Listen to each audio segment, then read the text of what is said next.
చివరి కోరిక కదా అని తన భార్య చెప్పిన దానికి ఒప్పుకున్నాడు. అతను ఆమెతో విడాకులు, అతని భార్య చెప్పిన షరతులు గురించి అతని లవ్వర్ జానుకి చెప్పాడు. ఆమె బిగ్గరగా నవ్వింది. ఆ నవ్వుకు అర్థం లేనట్లుగా అతను భావించాడు. నీ భార్య నీకు విడాకులు ఇవ్వటం ఇష్టం లేక ఇలా ఏవో నాటకాలాడుతుంది అని జాను అతనితో అంది. విడాకుల ఒప్పందం దగ్గర నుంచి అతనికి, అతని భార్యకు ఎలాంటి శారీరక సంబంధం లేదు. మొదటి రోజున తాను తన భార్యని ఎత్తుకున్నప్పుడు అది వాళ్ళిద్దరి మధ్య మోటుతనంగా అనిపించింది.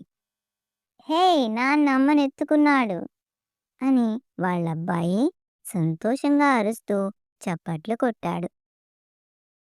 ఆ అబ్బాయి మాటలు అతనికి బాధను కలిగించాయి. అలా ఎత్తుకుని తీసుకుని వెళ్తున్నప్పుడు ఆమె కళ్ళు మూసుకొని నెమ్మదిగా తనతో ఇలా చెప్పింది.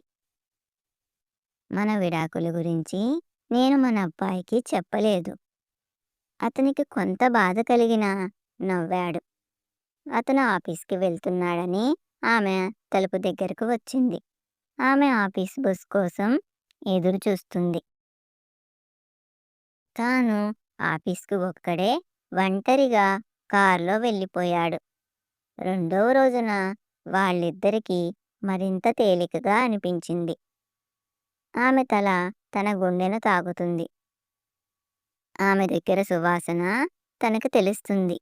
తాను కొంతకాలంగా తన భార్యను గమనించలేదు అని అనుకున్నాడు. ఆమె వయసు పైబడుతుందని అతను గ్రహించాడు. ఆమె ముఖం మీద ముడతలు కనిపిస్తున్నాయి. ఆమె జుట్టు ఎగురుతుంది. మన వివాహ మూల్యం చెల్లిస్తున్నాను అని అనుకుంటున్నారా అని భర్తని భార్య అడిగింది. అలా అడగగానే ఒక్క నిమిషం పాటు ఆలోచిస్తూ తాను ఆశ్చర్యపోయాడు. 4వ రోజు తాను ఆమెను ఎత్తుకున్నప్పుడు వాళ్ళిద్దరి మధ్య దగ్గరితనం, అన్యోన్యత అతనికి కనిపించింది. ఈ అమ్మాయితో నేను 10 సంవత్సరాలు జీవించింది అని అతనికి అనిపించింది. 5వ మరియు 6వ రోజున వాళ్ళిద్దరి మధ్య సాన్నిహిత్యం పెరుగుతున్నదని తాను తెలుసుకున్నాడు. తాను ఈ విషయం గురించి జానుకి చెప్పలేదు. ఇలా నెల రోజులు తన భార్యను తీసుకొని వెళ్ళటం సులభంగా మారిపోయింది. బహుశా రోజు